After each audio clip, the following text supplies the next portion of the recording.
Hello friends. चलिए आज की क्लास शुरू करते हैं। ये हमारी मॉडर्न हिस्ट्री की 20वीं क्लास है। इसके बाद एक या दो क्लास और रहेंगी, आपकी मॉडर्न हिस्ट्री इन डेप्थ खत्म हो जाएगी। आज की क्लास में हम क्या देखेंगे? दांडी मार्च से शुरू करेंगे। दांडी मार्च मीन्स जैसे ही दांडी मार्च शुरू होता है और ये कहाँ पहुँचता है, आपका दांडी नामक स्थान पर। वहाँ से आपका सविनय अवज्ञा आंदोलन शुरू हो जाता है। तो पूरा सविनय अवज्ञा आंदोलन, तीनों गोलमेज सम्मेलन, कम्युनल अवार्ड और बीच की जितनी भी घटनाएं हैं, ये सारी देखते हुए हम फाइनली कहाँ ख़त्म करेंगे? जो व्यक्तिगत सत्याग्रह है आपका। इसके बाद आपका भारत छोड़ो आंदोलन और उसके आसपास की थोड़ी बहुत घटनाएं रह जाएंगी, और फिर कुछ और रह जाएगा तो वो नेक्स्ट क्लास में आ जाएगा। इस तरीके से आपकी मॉडर्न हिस्ट्री समाप्त हो जाएगी। ठीक है, जो स्टूडेंट नए हैं वो जाके पुरानी क्लासेज देख सकते हैं। जो भी बीपीओ के स्टूडेंट हैं वो सारी क्लासेज भी पड़ी हुई हैं यहीं पर, तो आप बीपीओ की भी क्लासेज देख सकते हैं। चलिए स्टार्ट करते हैं। दांडी मार्च। दांडी नामक एक स्थान है, गुजरात में है, नवसारी जिला में है। ठीक है, यहाँ की ओर एक मार्च किया गया था, यात्रा की गई थी। क्यों की गई थी? कि सविनय अवज्ञा आंदोलन शुरू करना है। सविनय अवज्ञा क्या होता है? अवज्ञा मतलब तोड़ना, मानना, किसी चीज की अवज्ञा करना मतलब उसे ना मानना। तो किसे नहीं मानेंगे? जो कानून है। कानून मानना वैसे तो बाध्यकारी था, लेकिन सविनय अवज्ञा में क्या होता है कि आप विनय पूर्वक मना कर देते हो कि हम ये चीज़ नहीं मानेंगे। आपको चाहिए तो कानून तोड़ने के जुर्म में हमें गिरफ्तार कर लो। ये आंदोलन अब यहाँ से गांधी जी को शुरू करना है। लास्ट क्लास में मैंने बताया था आपको कि गांधी जी क्या करते थे, कोई आंदोलन शुरू करने से पहले आम लोगों को जोड़ने की पूरी योजना बनाते थे। तो इन्होंने क्या किया, 11 सूत्री मांगें रख दी। अधिकतर मांगें आम लोगों से जुड़ी हुई थी, और ब्रिटिश शासन को एक मोहलत दी कि अगर आप इतने टाइम में ये सारी मांगें मान लेते हो तो हम सविनय अवज्ञा नहीं शुरू करेंगे। उन्होंने नहीं मानी तो गांधी जी ने सविनय अवज्ञा शुरू करने के लिए अपना कार्यक्रम स्टार्ट कर दिया। कुछ एग्जाम्स में या कुछ बुक्स में ये कन्फ्यूजन रहता है कि सविनय अवज्ञा कहाँ से शुरू हुआ। देखो, दांडी मार्च तो आपका साबरमती आश्रम से शुरू हो जाएगा, अहमदाबाद से। ठीक है, और सविनय अवज्ञा कब शुरू होगा? जब आप किसी कानून को तोड़ोगे। तो नमक बनाकर कानून कहाँ तोड़ा गया? दांडी नामक स्थान पर। तो मैक्सिमम एग्जाम्स में माना जाता है कि सविनय अवज्ञा आपका शुरू कहाँ से हुआ है? दांडी से। और दांडी मार्च शुरू हुआ है साबरमती आश्रम से। बाकी दोनों इन्फॉर्मेशन आपके पास हैं, आप लोग अपने हिसाब से जा सकते हो। ठीक है, शुरुआत कब हुई? 12 मार्च 1930 को दांडी यात्रा की शुरुआत होगी। यहाँ से 6 अप्रैल को ये कहाँ पहुँचेंगे? दांडी पहुंच जाएंगे, मीन्स 24 दिन लगेंगे। 78 इनके अनुयायी रहेंगे, पैदल मार्च रहता है, पैदल चलते हैं। तो गांधी जी ने साबरमती आश्रम से अपने 78 अनुयायियों के साथ समुद्र तट पर स्थित दांडी, कहाँ है? नवसारी जिला, कहीं कहीं नौसारी भी लिखा रहता है। इस जिले में जो दांडी स्थान है, यहाँ पर पहुंचकर क्या किया? नमक कानून तोड़ा। तो दांडी यात्रा कहाँ के लिए निकले? दांडी नामक जगह के लिए। 78 जो अनुयायी थे, तो कहीं पे भी देखते हो कोई भी प्रोग्राम या आंदोलन होता है तो सर्वाधिक लोग उसी के लोकल लोग वहाँ पे इन्वॉल्व होते हैं।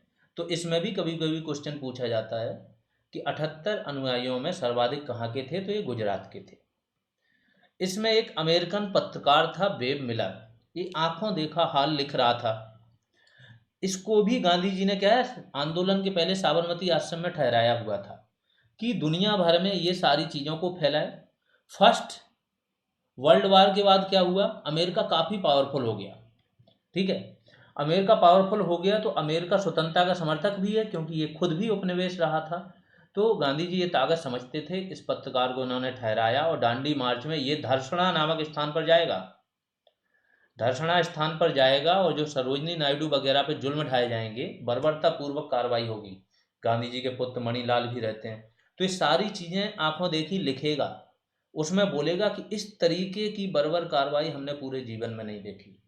तो दुनिया भर में फिर ब्रिटिश की क्या होगी? आलोचना होगी। आगे चलते हैं। यात्रा प्रारंभ करने से पहले गांधी जी ने क्या कहा कि शक्ति के विरुद्ध अधिकार की इस लड़ाई में मैं पूरे विश्व की सहानुभूति चाहता हूँ। मीन्स पूरे वर्ल्ड से बोल रहे हैं कि ये जो एक इतनी बड़ी शक्ति है उसके विरुद्ध हम एक छोटे से अधिकार की लड़ाई लड़ रहे हैं।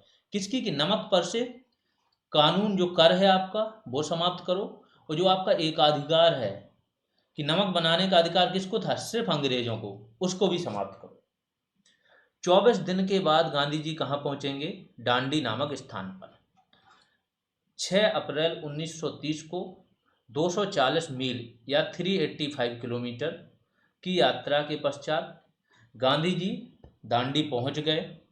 यहाँ पर इन्होंने क्या किया? नमक तो अब समुद्र का पानी पता है आपको, सूख जाता है तो वो नमक बन ही जाता है, तो उसी को एक मुट्ठी नमक को उठा के सांकेतिक रूप से इन्होंने क्या किया? नमक बनाकर नमक कानून तोड़ दिया। और जैसे ही ये नमक कानून तोड़ेंगे, यहाँ से क्या होगा? सविनय अवज्ञा आंदोलन की शुरुआत हो जाएगी। इस मार्च के बारे में पूरी दुनिया भर के बड़े बड़े नेताओं ने कहा। सुभाष चंद्र बोस इस टाइम सबसे ज़्यादा एक्टिव हैं। दुनिया वर्ल्ड हिस्ट्री पढ़ रहे हैं तो क्या बता रहे हैं कि सुभाष चंद्र बोस ने गांधी जी के दांडी मार्च की तुलना, नेपोलियन रहता है फ्रांस का, तो नेपोलियन पहले फ्रांस में क्रांति आ जाती, फिर नेपोलियन आता है, फिर दुनिया भर के जो फ्रांस के ही यूरोप के अदर देश हैं इनको हराता है, यहाँ पे भी क्रांति लाता है और फ्रांस का बहुत बड़ा विस्तार कर देता है। तो इसका एक मार्च रहता है पेरिस से एल्बा मार्च, एल्बा से पेरिस मार्च, ठीक है, एल्बा नामक स्थान से पेरिस तक इसका मार्च रहता है। और जब पेरिस तक मार्च रहता है तो इसी मार्च में नेपोलियन का फ्रांस की सत्ता पर कब्जा होता है। इससे तुलना कर देते हैं। इसकी तुलना किसकी? नेपोलियन के एल्बा से पेरिस अभियान, या मुसोलिनी रहता है इटली में, जो आपको पता हो जो द्वितीय विश्व युद्ध हुआ उसमें हिटलर जितना बड़ा था वैसे ही पावरफुल आदमी था एक मुसोलिनी, फांसीवादी था इटली का।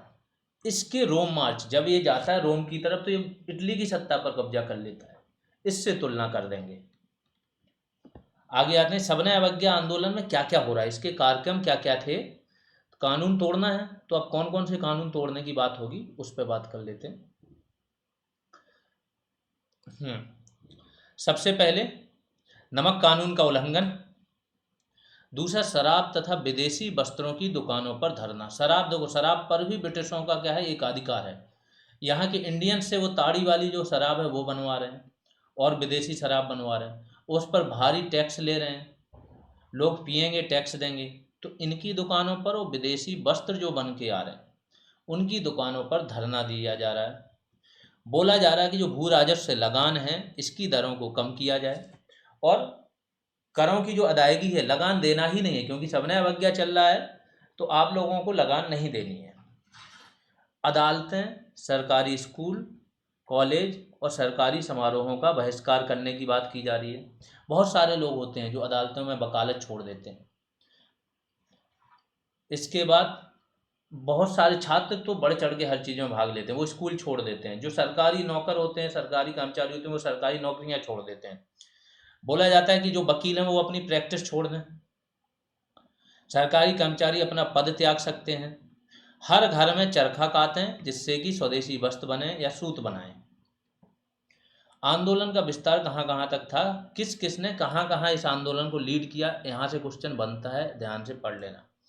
तमिलनाडु में कौन है? सी राजगोपालाचारी, बहुत शिक्षित नेता है। एक मिनट। तो तमिलनाडु में सी राजगोपालाचारी ने त्रिचनापल्ली से वेदारण्यम, वेदारण्यम कहाँ है? तंजौर तट पर। त्रिचनापल्ली, एनआईटी त्रिची अगर कोई गया हो तो त्रिचनापल्ली और यहाँ से तंजौर, जिसे तंजावर भी बोलते हैं, 70-80 किलोमीटर दूर है। यहाँ पर बृहदेश्वर मंदिर है, तो समुद्र तट यहाँ पर था। तो यहाँ से कहाँ तक की यात्रा करेंगे? यहाँ पर श्री राजगोपालाचारी, और यहाँ नमक बना के नमक कानून तोड़ेंगे। के केलप्पन, इनको पहले भी पढ़ चुके होंगे, गांधीवादी थे। मंदिर जो आंदोलन है उसमें बहुत बढ़ चढ़ के भाग लिया। तो इन्होंने भी कालीकट से पेन्नार तक यानी कि मालाबार तट पर यात्रा की और नमक बना के नमक कानून तोड़ा।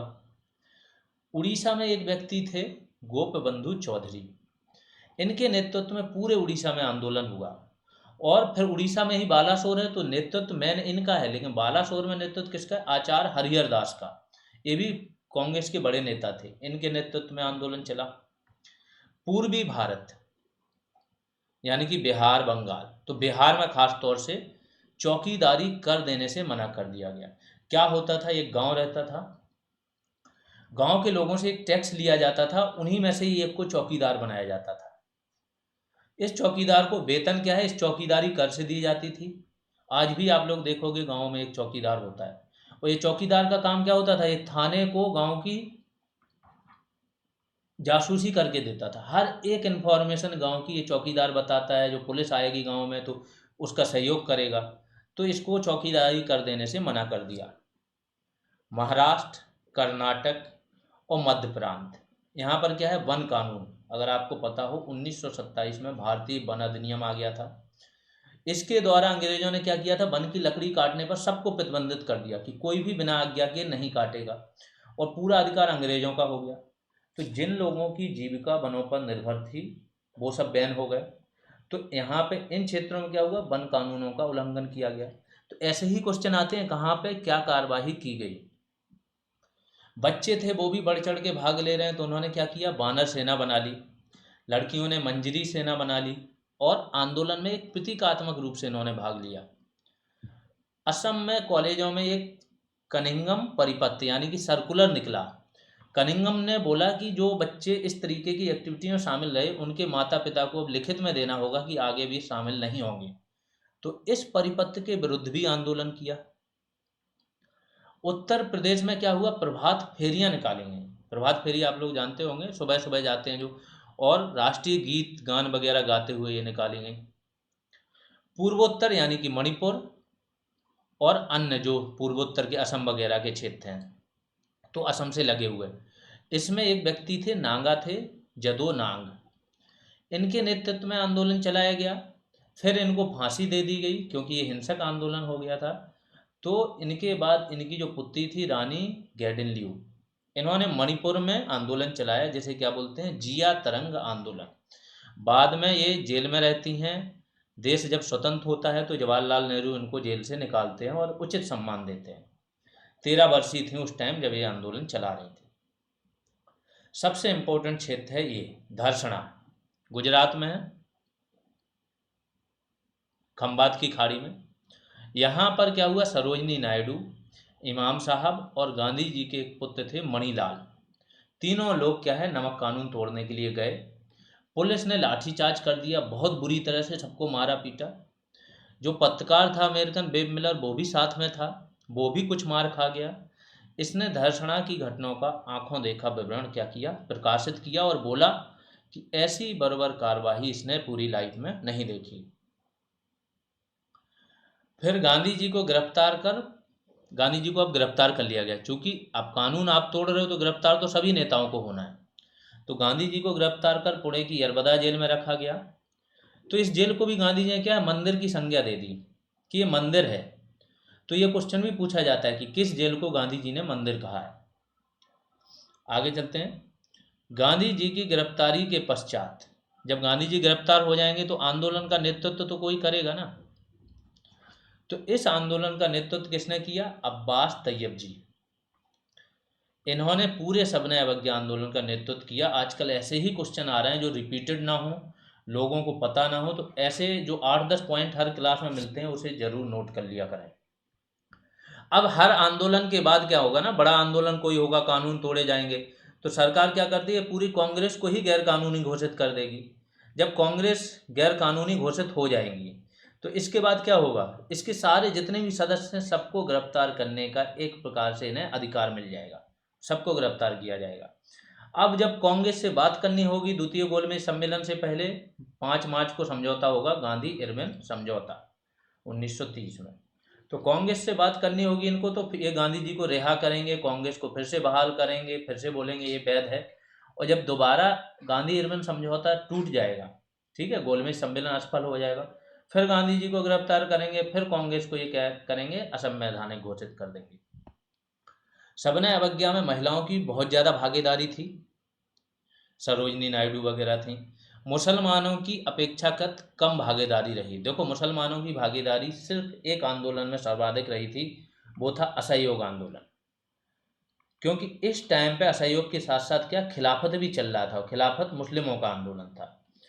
इसके बाद धीमे धीमे पाकिस्तान या अलग राष्ट्र की मांग पकड़ने लगेगी, सांप्रदायिकता बढ़ जाएगी, तो फिर मुस्लिमों की भागीदारी, उनका इंटरेस्ट खत्म हो जाएगा इंडिया में, वो चाहेंगे उनको एक अलग देश बना के दो। अब आते हैं प्रथम गोलमेज सम्मेलन पर। गोलमेज सम्मेलन क्या होता है? एक राउंड टेबल कॉन्फ्रेंस होती है, ऐसी गोल टेबल होती है, यहाँ एक व्यक्ति बैठेगा, यहाँ बाकी लोग बैठेंगे, बातें होती हैं, चर्चा कि क्या किया जाए।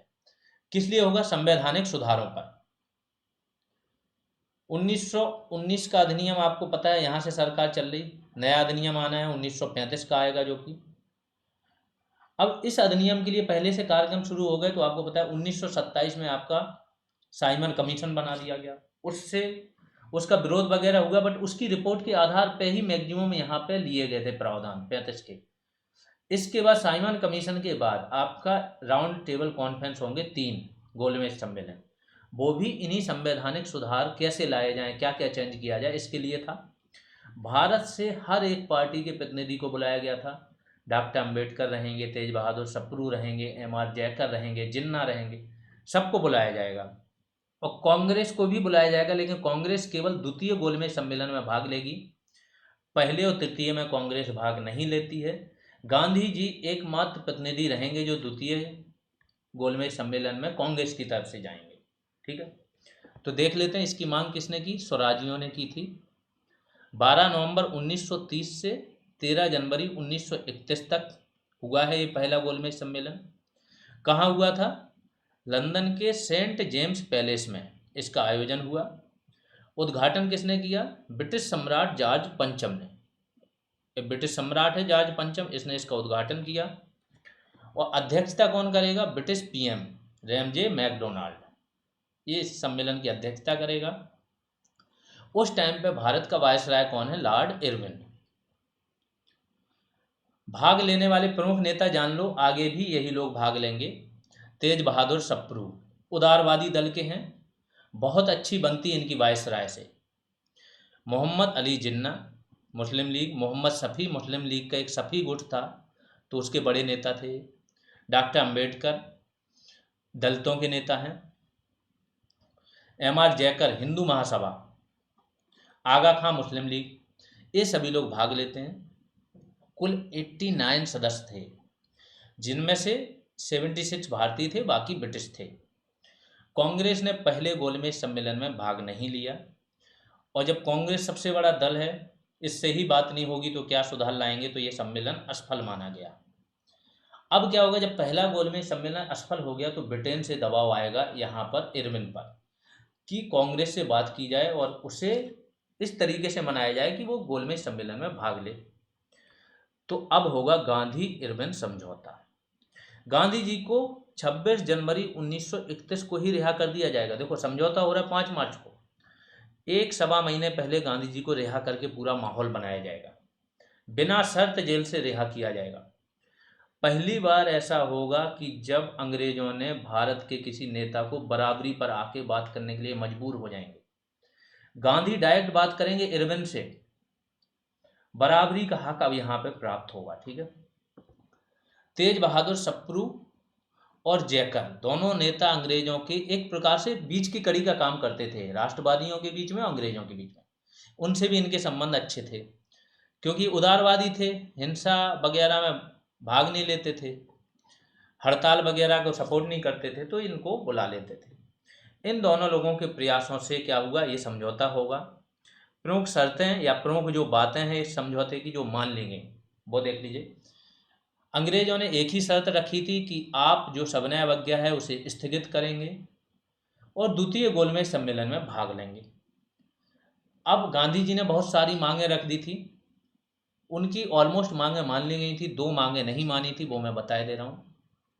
एक मांग थी गांधी जी की कि जो पुलिस अत्याचार हुए हैं इनकी क्या हो, जांच कराई जाए, सिविल जांच, नागरिक जांच कराई जाए, ये नहीं मानी गई थी। दूसरी मांग गांधी जी की थी कि भगत सिंह को जो फांसी की सजा इस टाइम पे सजा बोल दी गई थी, फांसी अभी हुई नहीं थी, फांसी होनी है 15-20 दिन बाद, तो गांधी जी ने कहा था कि इनकी जो फांसी की सजा है माफ़ की जाए, ये भी बात इनकी नहीं मानी थी। बाकी सारी बातें इनकी मान ली गई थी। गांधी जी की इसके बाद इतनी ज़्यादा आलोचना होती है समझौते के बाद कि जहाँ जाते हैं वहाँ काले झंडे दिखाए जाते हैं गांधी जी के। बाद में जब सविनय अवज्ञा आंदोलन समाप्त होता है तो गांधी की पॉपुलैरिटी एकदम नीचे आ जाती है। ठीक है, तो अभी देखते हैं क्या शर्तें थी कि कांग्रेस सविनय अवज्ञा आंदोलन स्थगित कर देगी और द्वितीय गोलमेज सम्मेलन में भाग लेगी। वो राजनीतिक कैदी जिनके विरुद्ध हिंसा के आरोप नहीं हैं, ठीक है, उन्हें रिहा किया जाएगा, सभी को जिनके विरुद्ध हिंसा के आरोप नहीं हैं। अब देखो, एक अधिकार ले लिया गांधी जी ने कि जो विदेशी वस्त्र हैं उनकी दुकानें और जो शराब की दुकानें हैं, यहाँ पर शांतिपूर्ण धरने की अनुमति ले ली कि यहाँ पर हम धरना देंगे। बस अंग्रेजों ने एक बोला कि केवल अंग्रेजी जो वस्त्र है ना, उनके विरुद्ध आप धरना नहीं दोगे, विदेशी और भी यूरोपियन वस्त्र हैं उनके विरुद्ध दो आप धरना। बिना नमक कर दिए, देखो नमक के लिए जो आपका आंदोलन हुआ, डांडी मार्च हुई, तो वो भी इनको मिल गया कि बिना नमक कर दिए नमक बनाने की अनुमति मिल गई। जब भी कोई आंदोलन होता था तो अंग्रेज बहुत सारे अध्यादेश लेके आते थे आपातकालीन। ये अध्यादेश इन्हें शक्ति दे देते थे मार्शल लॉ लगाने की, मिलिट्री लॉ लगाने, किसी को भी गिरफ्तार करने की। तो ये सारे आपातकालीन अध्यादेश जो लागू थे वो सभी वापस लिए जाएंगे, ये भी बात मान ली। इस समझौते के बाद अब जो मैंने मौखिक रूप से बताया वो भी नोट कर लेना कि कौन कौन सी बातें नहीं मानी गई। इस समझौते को के.एम. मुंशी का नाम सुना होगा, संविधान सभा के सदस्य थे। इन्होंने भारत के संवैधानिक इतिहास में एक युग परिवर्तन कहा। सरोजनी नायडू ने इस टाइम पे क्या है, भाव विभोर हो गई आप। इन्होंने गांधी और इरविन इन दोनों को दो महात्मा कहा कि ये तो दोनों दो महात्मा हैं। और इस समझौते का प्रारूप किसने तैयार किया था? Herbert Emerson. प्रारूप होता क्या? ड्राफ्ट।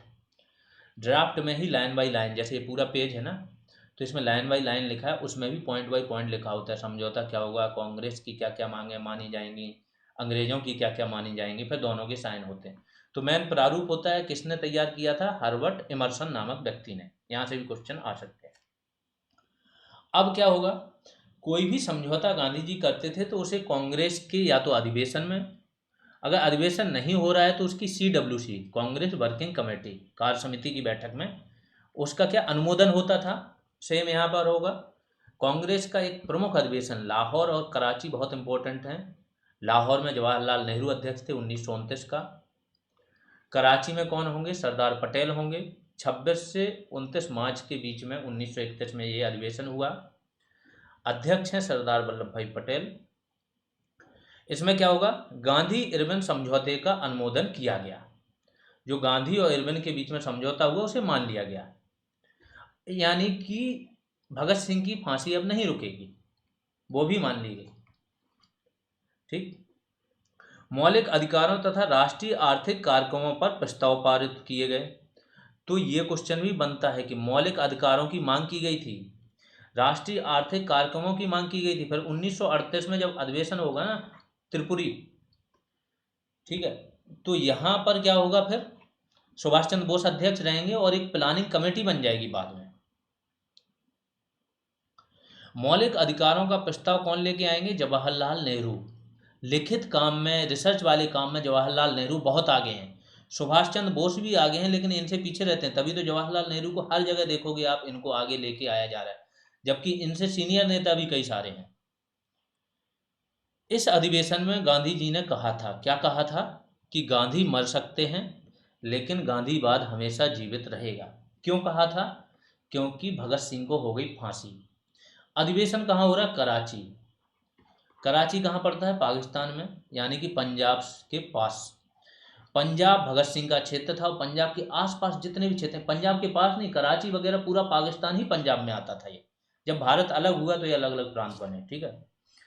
तो ये पूरा पंजाब में बहुत ज़्यादा लोकप्रियता थी। हजारों लोग गांधी को काले झंडे दिखा रहे हैं, गांधी वापस जाओ, ऐसे वैसे नारे कर रहे हैं, और गांधी की लोकप्रियता एकदम नीचे आ गई कि गांधी जी ने समझौता कर लिया, कुर्बानी दे दी भगत सिंह की। तो गांधी ने यहाँ पर बोला कि हम हिंसा से क्या है, समझौता नहीं कर सकते। गांधी तो मर सकता है लेकिन गांधीवाद नहीं मर सकता। अब होगा द्वितीय गोलमेज सम्मेलन। कब से कब तक? 7 सितंबर 1931 से 1 दिसंबर 1931 तक। गांधी जी को, जैसा मैंने बोला, माहौल बनाया जाता है, गांधी इरविन समझौता हो जाता है तो गांधी जी को जाना ही है। SS राजपूताना नामक जहाज से गांधी जी लंदन पहुंचते हैं। साथ में गांधी जी के साथ इनके सचिव रहेंगे महादेव देसाई। महादेव देसाई वही है जो चंपारण आंदोलन में इनके साथ थे।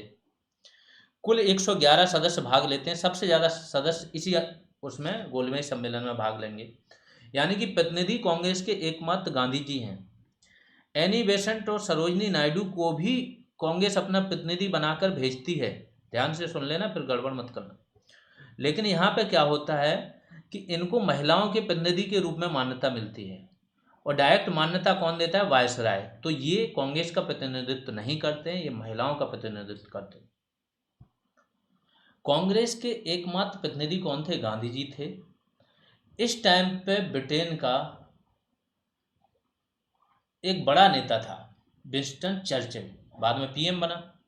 गांधी जी से बहुत चिढ़ा हुआ था, तो गांधी जी को क्या बोलता है? देशद्रोही फकीर। कुछ और बोलेंगे, अदनंगा फकीर भी बोला जाएगा, कि ये व्यक्ति देश का भला चाहता ही नहीं, झुक ही नहीं रहा है किसी बात पे। बकिंगम पैलेस में गांधी जी जाते हैं, तो भारत सचिव रहते हैं सर सैमुअल होर। भारत सचिव बहुत बड़ा पद था, वायसराय को भी इसकी बात माननी होती थी। तो ये रहता है सर सैमुअल होर। चाहे प्रतिद्वंदी क्यों ना रहे, लेकिन गांधी जी की इज्जत सब करते थे। ये गांधी जी का परिचय कराएंगे सम्राट से। सम्राट इनसे पूछेगा, क्या पूछेगा? कि आपने मेरे पुत्र का विरोध क्यों किया? तो गांधी जी बोलेंगे कि मैंने आपके पुत्र का विरोध आपके पुत्र के रूप में नहीं किया, उसे क्राउन के प्रतिनिधि के रूप में किया, कि वो सम्राट का उस पद का प्रतिनिधि के रूप में आया है, इसलिए मैंने उसका क्या किया? विरोध किया, आपके पुत्र के रूप में विरोध नहीं किया। इस सम्मेलन में डॉक्टर अंबेडकर, चूंकि डॉक्टर अंबेडकर, एम.आर. जयकर, ये सभी उसमें भाग लेंगे, ठीक है, तेज बहादुर सप्रू वगैरह। तो इस सम्मेलन में डॉक्टर अंबेडकर ने दलितों हेतु पृथक निर्वाचन की मांग की। और देखो, तुरंत कम्युनल अवार्ड आ जाएगा।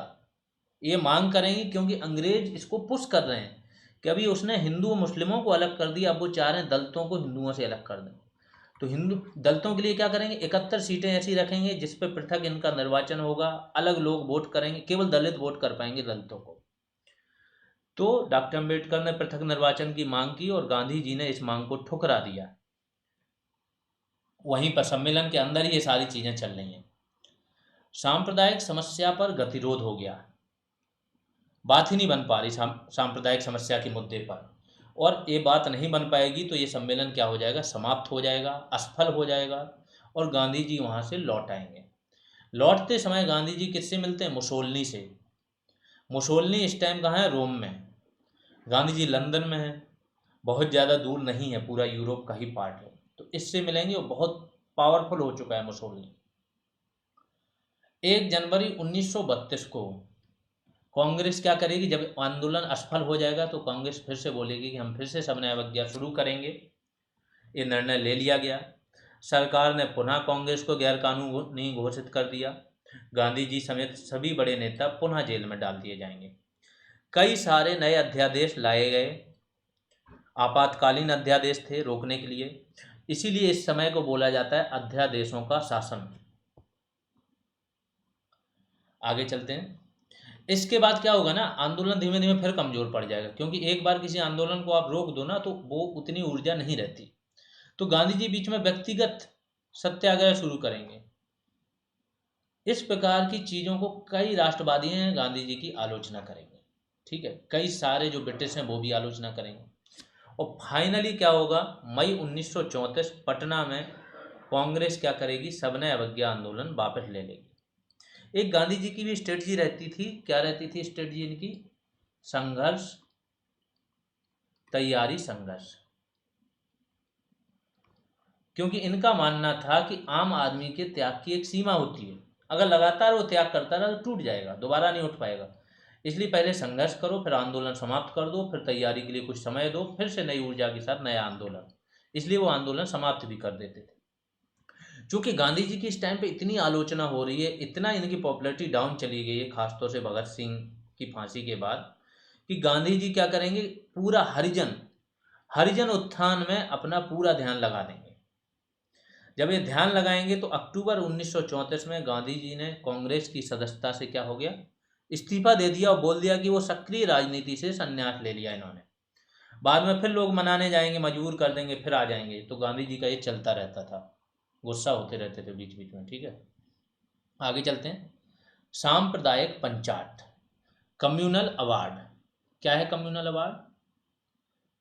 वही दलितों को, जो पृथक निर्वाचन है वो दलितों तक विस्तार उसका करना था, 1932 में हुआ। ब्रिटिश पीएम रहेंगे रैमजे मैकडोनाल्ड। 16 अगस्त 1932 को कम्युनल अवार्ड जारी कर देंगे, बोल देंगे कि जो पृथक निर्वाचन है उसका विस्तार दलितों पर भी हो चुका है। अब गांधी जी उस टाइम पुणे की यरवदा जेल में थे, आप वहीं पर क्या करेंगे, अनशन पर बैठ जाएंगे। तो इसके विरोध में गांधी जी ने पुणे की यरवदा जेल में, ये डेट याद रखना, 20 सितंबर 1932 को पहला आमरण, बोला कि मरने तक वो अनशन करेंगे। और जब भी आमरण अनशन ये करते थे तो पूरे देश के नेताओं में हलचल हो जाती, वो दौड़ पड़ते थे, जानते थे जिद्दी व्यक्ति है, कुछ भी कर जाएगा, बहुत बड़ा नेता है। तो क्या होगा, पूना समझौता। फिर कुछ लोग, मदन मोहन मालवीय, राजेंद्र प्रसाद, सी राजगोपालाचारी, ये सभी लोग एक्टिव होंगे। फिर डॉक्टर अंबेडकर और गांधी जी के बीच में जेल में ही समझौता कराएंगे, दोनों लोगों के साइन होंगे, गांधी जी अपनी जगह किसी और के साइन कराते हैं और ये समझौते को मान लेते हैं। तो फिर एक कम्युनल अवार्ड जो होता है कुछ समय के लिए टल जाता है। राजेंद्र प्रसाद, मदन मोहन मालवीय, इनके सहयोग से 26 सितंबर 1932, 20 को आमरण अनशन पर बैठे, 26 तारीख को ये चीज हो गई। गांधी जी तथा डॉक्टर अंबेडकर के बीच में हुआ ये समझौता। दलितों हेतु पृथक निर्वाचन व्यवस्था क्या हो गई, समाप्त कर दी गई। इसमें बोला गया प्रावधान बाद में वायसराय जी इसको मान्यता दे देता है। प्रांतीय विधानमंडल में, जो प्रांतों के विधानमंडल हैं, दलितों के लिए 148 सीटें रिजर्व कर दी गई। पहले जो आपका था कम्युनल अवार्ड, इसमें केवल 71 सीटें दी थी, दोगुने से भी अधिक सीटें दे देंगे कि रिजर्वेशन ले लो, पृथक निर्वाचन की मांग मत करो, हिंदू धर्म में टूट नहीं होने देंगे, मैन इनका ये था। केंद्रीय विधानमंडल में 18% सीटें किसके लिए, दलितों के लिए रिजर्व कर दी गई। अब आते हैं तृतीय गोलमेज सम्मेलन। 17 नवंबर 1932 से 24 दिसंबर 1932 तक हुआ। इसमें भी कांग्रेस भाग नहीं लेगी, कांग्रेस केवल द्वितीय में भाग लेती है। कुल 46 प्रतिनिधि भाग लेते हैं, तो संख्या 111 से कितनी हो गई, 46। तेज बहादुर सप्रू और डॉक्टर अंबेडकर तीनों गोलमेज सम्मेलनों में भाग लेते हैं। मद्रास की जो जस्टिस पार्टी होती है वो भी तीनों में भाग लेगी, पंजाब की यूनियनिस्ट पार्टी भी तीनों में भाग लेती है। अब आते हैं गांधी जी के अस्पृश्यता यानी कि छुआछूत निवारण के प्रयास क्या क्या थे। सितंबर 1932, पता ही होगा, यहाँ पर गांधी जी के आमरण अनशन पर बैठते हैं कम्युनल अवार्ड के बीच। और इसी टाइम पे गांधी जी हरिजन सेवक संघ यानी कि अखिल भारतीय अस्पृश्यता विरोधी लीग की स्थापना कर देंगे, जेल के अंदर ही कर रहे हैं। अध्यक्ष कौन रहेंगे, घनश्याम दास बिरला, जीडी बिरला, बहुत बड़े उद्योगपति भी हैं, वो गांधी जी के बहुत बड़े सहयोगी थे, ठीक है। सचिव कौन रहेंगे, अमृत लाल ठक्कर, ठक्कर बापा हैं ये, आदिवासी नाम इन्हीं का ही दिया हुआ है, गुजरात में बहुत पूजे जाते हैं।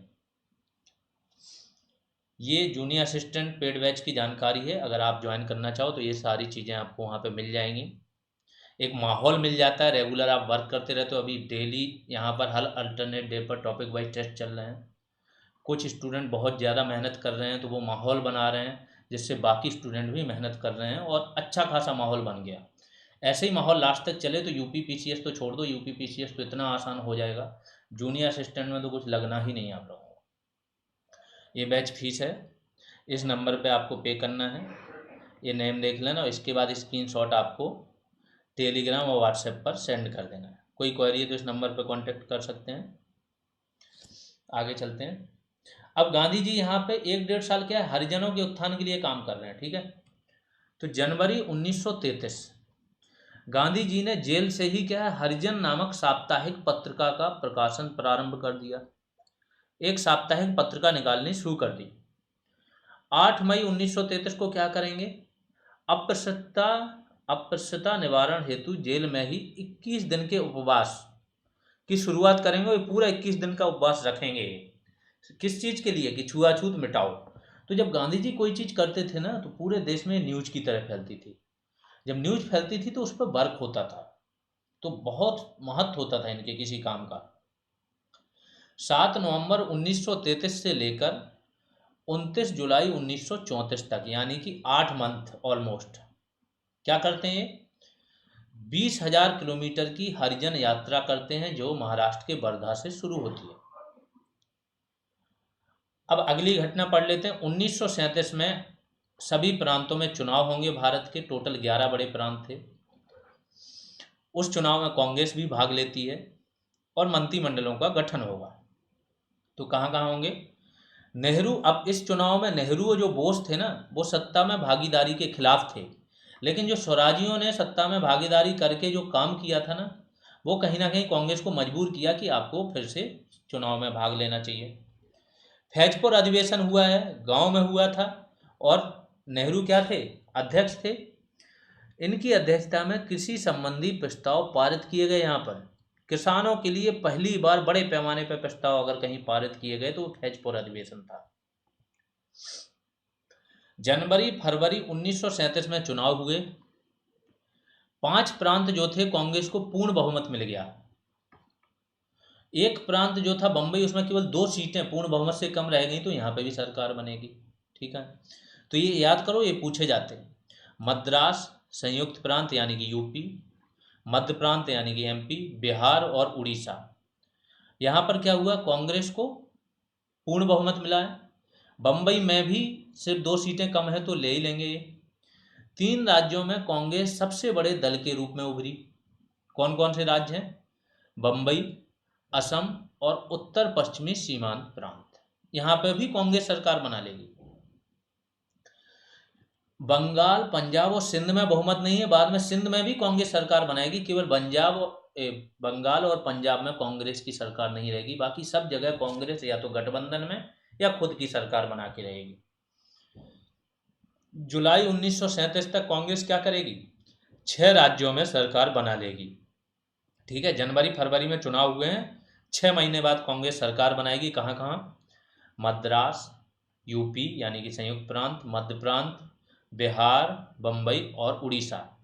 बाद में क्या करेगी? उत्तर पश्चिमी सीमांत प्रांत में भी सरकार बनाएगी कांग्रेस। यहाँ पर क्या होगा ना, यहाँ पे इस बार मुस्लिम लीग और हिंदू महासभा की बहुत बुरी दशा होती है। इन्हें कहीं कोई उतना खास बहुमत तो मिलता ही नहीं है। बंगाल में जो है आपकी कृषक प्रजा पार्टी और पंजाब में यूनियनिस्टिक पार्टी, इनको मुस्लिम लीग सपोर्ट देती है, बाहर से सरकार इन लोगों की बनती है, तो मुस्लिम लीग की किसी में भी पूर्ण बहुमत से सरकार नहीं बन पाई। सिंध और यहाँ पे जो उत्तर पश्चिमी सीमांत प्रांत है, यहाँ पर मुस्लिमों की संख्या ज़्यादा है, फिर भी कांग्रेस की सरकार बनी। सिंध तथा असम में साझा सरकार बनाई जाएगी, गठबंधन वाली। केवल बंगाल और पंजाब में गैर कांग्रेसी मंत्रिमंडल बनेंगे।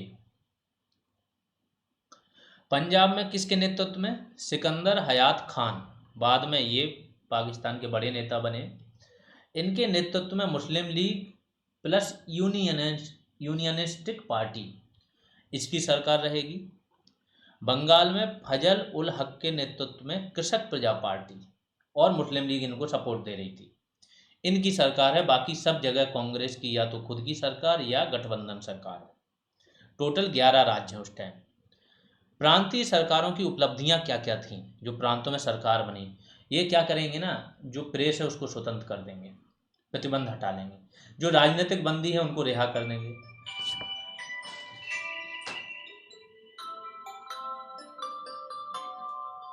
इसके बाद जो कर वगैरह है, राजस्व कर वगैरह कम करेंगे, किसानों में जागरूकता फैलाएंगे, राजनीतिक बंदियों की रिहाई की जाएगी, काश्तकारी अधिनियम पारित किए जाएंगे। ये सारे काम करते हैं तो लोगों में इनकी लोकप्रियता अपने आप बढ़ती है। अब आगे क्या होगा? कांग्रेस की सरकार रहेगी, 28 महीने तक सरकार रहेगी, बाद में ये त्यागपत्र दे देंगे। क्यों देंगे उस पर बात करते हैं। 1939 में क्या हुआ? दूसरा विश्व युद्ध शुरू हो गया। जब दूसरा विश्व युद्ध शुरू होगा तो सैनिक, ब्रिटेन चूंकि युद्ध लड़ रहा है, वहां से तो सैनिक भेजे ही जाएंगे, भारत से सैनिक भेजते हैं, तो ये लोग भारत को ऐसे ही शामिल कर लेते थे, भारत से परमिशन नहीं ली। अब चूंकि इस टाइम तक कांग्रेस बहुत बड़ा दल है, राज्यों में कांग्रेस की सरकार है, तो ये क्या होगी, इससे क्षुब्ध हो जाएगी कि तुमने हमसे परमिशन नहीं ली, हमारे लोगों को कैसे शामिल कर लिया। प्लस शामिल कर लिया, इस टाइम पे जर्मनी बहुत मजबूत है, तो ये भी डर है कि भारत शामिल रहेगा तो भारत पर भी अटैक करेंगे। तो क्या होगा कि कांग्रेस सांकेतिक एक अपना ये बताने के लिए कि हम तुम्हारे साथ युद्ध प्रयासों में शामिल नहीं हैं, जितने 8 राज्यों में कांग्रेस की सरकार थी, सब जगह से कांग्रेस क्या करती, इस्तीफा देने का एक निर्णय लेती है और फिर कुछ समय बाद सारी राज्य सरकारें इस्तीफा दे देती हैं जहाँ जहाँ कांग्रेस की सरकार रहती है। तो 1939 में दूसरा विश्व युद्ध शुरू होगा। तत्कालीन वायसराय कौन रहेंगे? लिन लिथगो। इन्होंने भारतीयों की अनुमति के बिना भारत को जर्मनी के विरुद्ध युद्ध में शामिल कर लिया। तो कांग्रेस वर्किंग कमेटी की क्या होगी? बैठक होगी। 22 अक्टूबर 1939 को एक प्रस्ताव पारित करेगी ये कांग्रेस की कार्य समिति, और कांग्रेस मंत्रिमंडलों को बोलेगी सारे राज्यों के कि आप लोग त्यागपत्र दे दो। कांग्रेस शासित जो 8 राज्य रहेंगे वो सारे मंत्रिमंडल का 15 नवंबर 1939 को त्यागपत्र दे देंगे। इन लोगों ने कुल 28 माह तक शासन किया। ये भी फैक्ट आता है, ये भी फैक्ट आता है आपका एग्जाम में। अब चूंकि सबसे इंपॉर्टेंट फैक्ट ये आता है, इनके त्यागपत्र पर जो मुस्लिम लीग रहेगी और डॉक्टर अंबेडकर की पार्टी रहेगी, ये मिलके 22 दिसंबर 1939 को क्या मुक्ति दिवस के रूप में मनाएंगे कि कांग्रेस की जो अत्याचारपूर्ण सरकारें थी ना, इससे इन्हें मुक्ति मिल गई, क्योंकि कांग्रेस से ये लोग ना एक प्रकार से इनकी दुश्मनी थी, अपोजिट थे। 1941 में चूंकि शुरुआत में ब्रिटेन के विरुद्ध में है, चाहे वो साम्यवादी हों, कांग्रेस में इस टाइम पे साम्यवादी या समाजवादियों का बहुत बड़ा प्रभाव है। सुभाष चंद्र बोस, नेहरू भी साम्यवादी ही हैं। इसके बाद साम्यवादी पार्टी नरेंद्र देव के नेतृत्व में कांग्रेस समाजवादी पार्टी का गठन हो गया। तो बहुत ज़्यादा प्रभाव है। ये सभी लोग मिलके अभी तो ब्रिटेन का सपोर्ट कर रहे हैं, नहीं, ब्रिटेन का विरोध कर रहे हैं, ठीक है। लेकिन क्या होगा कि रूस क्या करेगा? जर्मनी रूस पर अटैक कर देगा। ब्रिटेन का विरोध मतलब जर्मनी का सपोर्ट, क्योंकि ब्रिटेन और जर्मनी एक दूसरे के दुश्मन है। जर्मनी बाद में रूस पे अटैक कर देगा। रूस क्या है? साम्यवाद की सरकार है। तो फिर बाद में ये लोग क्या करेंगे कि जर्मनी के विरोधी हो जाएंगे, ब्रिटेन के सपोर्टर हो जाएंगे, जो भी देश के साम्यवादी होते हैं। तो अतः भारतीय साम्यवादी विरोध छोड़कर ब्रिटिश सरकार के पक्ष में आ खड़े होंगे।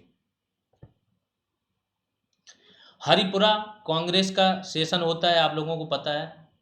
1938 में हरिपुरा कहाँ है? गुजरात में है। सुभाष चंद्र बोस अध्यक्ष रहेंगे, ठीक है। तो सुभाष चंद्र बोस को कांग्रेस का अध्यक्ष चुना गया। बोस ने क्या किया? जवाहरलाल नेहरू की अध्यक्षता में राष्ट्रीय योजना समिति का गठन किया। तो नेशनल प्लानिंग कमीशन, जो आपका प्लानिंग कमीशन बनता है ना बाद में स्वतंत्रता के बाद, उसका गठन पहले भी हो चुका था 1938 के हरिपुरा कांग्रेस में, ठीक है। त्रिपुरी नहीं है, हरिपुरा है, इसको नोट कर लेना। गठन किया। और एक किसकी सलाह दी थी? किसने सलाह दी थी? मेघनाथ साहा, वैज्ञानिक थे, कारोबारी भी थे, इनकी सलाह पर यह हुआ था। इसी अधिवेशन में कांग्रेस क्या बोलेगी? जो देसी रियासतें थी जहां पर राजा थे, उनमें भी क्या है, जन आंदोलन जो चल रहा है, अब उन्हें अनुमति दे देंगे कि आप कांग्रेस के झंडे तले आप लोग आंदोलन चला सकते हो राजाओं के विरुद्ध। तो देसी रियासतों के जन आंदोलन को भी कांग्रेस ने समर्थन दे दिया। अगला अधिवेशन त्रिपुरी अधिवेशन, इसे त्रिपुरी संकट भी बोला जाता है। चूंकि सुभाष चंद्र बोस 1938 में बने, जब 1938 में बनते हैं तो राजेंद्र प्रसाद खुद इनका नाम आगे बढ़ाते हैं। लेकिन इनका जो पिछले एक साल में आक्रामकता थी ना, इनके व्यूज बहुत आक्रामक देख के सब लोग डर गए। जब ये डर जाएंगे तो इनको अगली बार अध्यक्ष नहीं बनने देना चाहते हैं गांधी जी। त्रिपुरी में अधिवेशन हुआ, कहाँ आता है? जबलपुर, एमपी में। सुभाष चंद्र बोस दोबारा खड़े होंगे चुनाव में। इनके विरुद्ध रहेंगे अबुल कलाम आजाद। ये अपना पर्चा वापस ले लेते हैं नाम, क्योंकि इनकी पॉपुलैरिटी ये जानते हैं कि कितनी है, तो ये पर्चा वापस ले लेंगे। आगे क्या होगा कि जैसे ये पर्चा वापस लेते हैं, गांधी जी अपने एक व्यक्ति को चुनाव में खड़ा कर देते हैं, नाम रहता है पट्टाभी सीतारमैया, और गांधी जी इनको बोलते हैं कि हमारे कैंडिडेट हैं, इनको अपना उम्मीदवार बनाते हैं। लेकिन सुभाष चंद्र बोस इनको हरा देते हैं। पट्टाभी सीतारमैया हार जाते हैं तो गांधी जी इसे अपनी व्यक्तिगत हार बताते हैं। ये बोलते हैं चूंकि हमने इस व्यक्ति को खड़ा किया था, ये हार गया, मतलब मैं हार गया हूं, बोस ने मुझे हरा दिया। चुनाव जीतते कैसे थे? जो प्रांतीय कांग्रेस कमेटी होती थी तो वो वोट करती थी, उन्होंने सबसे ज्यादा जिसे वोट दिया वो अध्यक्ष बन गया। अब लेकिन इसके बाद होता क्या था कि अध्यक्ष कोई भी रहे, गांधी जी तो 1924 का एक बेलगांव का जो बेलगावी का अधिवेशन है उसके अध्यक्ष रहे, कांग्रेस के अध्यक्ष नहीं रहे फिर। लेकिन 1924 के बाद जो भी अधिवेशन होते थे, अध्यक्ष कोई भी रहे, उसे बनानी पड़ती थी एक कांग्रेस वर्किंग कमेटी। 15 सदस्य रहते थे, सारे निर्णय, बड़े निर्णय यहीं पे लिए जाते थे और इसमें सब सहमति से ही निर्णय लिए जाएंगे या बहुमत से। ये पूरी वर्किंग कमेटी में कौन कौन सदस्य हों इसकी सलाह है सभी लोग, जितने भी अध्यक्ष बनते थे, गांधी जी से लेते थे। बोस ने भी गांधी जी के पास गए कि बताइए वर्किंग कमेटी में किसे किसे शामिल किया जाए, और गांधी जी क्या करते हैं, नाम देने से मना कर देते हैं। बोलते हैं जब मेरी हार हो गई तो मुझे कोई हक नहीं बनता मैं आपको नाम दूं। तो बोस ने गांधी जी को कार्य समिति में नाम देने के लिए कहा, लेकिन गांधी जी ने मना कर दिया। जब गांधी जी मना कर देंगे तो सुभाष चंद्र बोस भी तो स्वाभिमानी व्यक्ति हैं, सम्मान तो सबका कर ही रहे हैं। अप्रैल 1939 में क्या करेंगे, इस्तीफा दे देंगे और इसके बाद अध्यक्ष कौन बनेंगे, राजेंद्र प्रसाद। जैसे ही बोस इस्तीफा देंगे नई पार्टी बनाएंगे, फॉरवर्ड ब्लॉक। 3 मई 1939 को बोस ने फॉरवर्ड ब्लॉक की स्थापना की। इसके उपाध्यक्ष कौन थे, शार्दुल सिंह कबीसा। लेकिन अंग्रेजों की एक टैक्टिक समझो, जैसे ये देखते थे कि कोई भी आक्रामक नेता कांग्रेस से अलग हुआ, ये उसको गिरफ्तार या नज़रबंद कर देते थे, अटैक करना शुरू हो जाता था। सुभाष चंद्र बोस की एक बुक है, जीवनी है, स्प्रिंगिंग टाइगर। किसने लिखी है, ह्यूज टोए द्वारा ये लिखी गई है, फैक्ट है।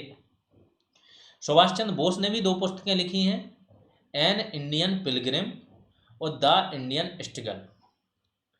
इस द इंडियन स्ट्रगल में इन्होंने साफ साफ कहा है कि गांधी जी के नेतृत्व में भारत को मुक्ति नहीं मिल सकती। वो ये अहिंसात्मक आंदोलन से भारत स्वतंत्र नहीं होगा ऐसा मानते थे। अगला देख लेते हैं। जैसे ही मैंने बोला कि ये फिर इनको, सुभाष चंद्र बोस को क्या होगा, बंगाल कांग्रेस के अध्यक्ष रहते हैं, वहाँ से हटाया जाएगा। 3 साल के लिए कांग्रेस से सस्पेंड कर दिया जाएगा।